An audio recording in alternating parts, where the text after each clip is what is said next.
कैसे हैं आप सब और कैसी जा रही है आपकी इंटरव्यू की प्रैक्टिस। आइए सबसे पहले आज के टॉपिक को देख लेते हैं।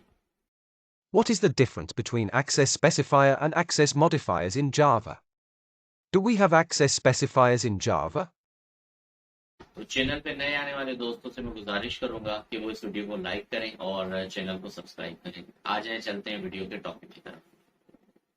अभी हम डिस्कस करेंगे कि what is difference between access specifier and access modifier in Java and do we have access specifiers in Java. कि सबसे पहले एक्सेस स्पेसिफायर और एक्सेस मॉडिफायर्स में क्या फ़र्क है और क्या हमारे पास जावा में एक्सेस स्पेसिफायर्स अवेलेबल होते हैं या नहीं। So as per the point number 1 कि हमें ये पता होना चाहिए या हमें ये चीज़ नोट करनी है कि जावा में एक्सेस स्पेसिफायर जैसी कोई टर्म नहीं होती। और कुछ बुक्स या वेबसाइट्स जो हैं जैसे प्राइवेट, पब्लिक, प्रोटेक्टेड और डिफ़ॉल्ट जैसे जो एक्सेस मॉडिफायर्स हैं उनको एक्सेस स्पेसिफायर कंसीडर करते हैं, लेकिन जावा कंपाइलर उनको एक्सेस मॉडिफायर्स ही जो है कंसीडर करता है। अच्छा, मैं साथ साथ ये भी बताता चलूँ कि एक्सेस मॉडिफायर जो है वो एक्चुअली है क्या, उसका मकसद और मतलब क्या है।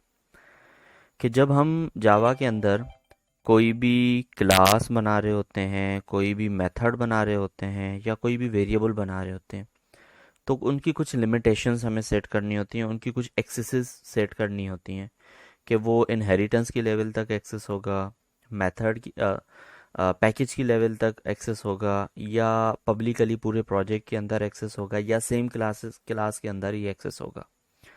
तो जब उनकी एक्सेसिबिलिटी हमें सेट करनी होती है तो उसके लिए हम एक्सेस मॉडिफायर्स जो हैं वो यूज़ कर रहे होते हैं।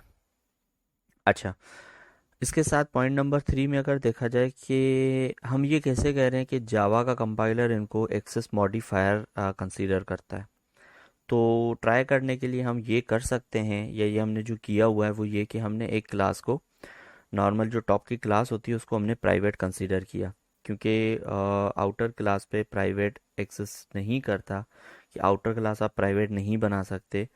तो कंपाइलर जो आपको एरर देता है वो एरर देता है illegal modifier for the class test, only public, abstract and final are permitted.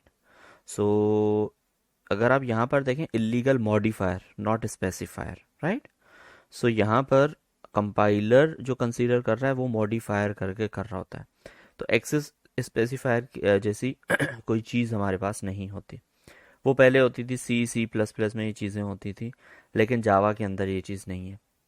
So interviewer जो है वो कंफ्यूज करने के लिए ये पूछ सकता है, ये कह सकता है कि एक्सेस स्पेसिफायर्स क्या होते हैं, एक्सेस मॉडिफायर्स क्या होते हैं, और दोनों में क्या डिफरेंस होता है, और कौन कौन से एक्सेस स्पेसिफायर हैं और कौन कौन से एक्सेस मॉडिफायर हैं। सो एक्सेस स्पेसिफायर जैसी कोई चीज़ नहीं है जावा में। एक्सेस मॉडिफायर्स हमारे पास अवेलेबल होते हैं, और जो कंपाइलर होता है वो भी उनको एक्सेस मॉडिफायर ही करके बता रहा होता है और कंसीडर कर रहा होता है। First of all, we should know that there is no term called access specifiers in Java. Some of the books and websites refer private, public, protected, default as access specifier, but Java compiler considers them as access modifiers. If we declare any class as private, we can check the compiler error by mouse hover on it. The compiler will show illegal modifier for the class test, only public, abstract and final are permitted.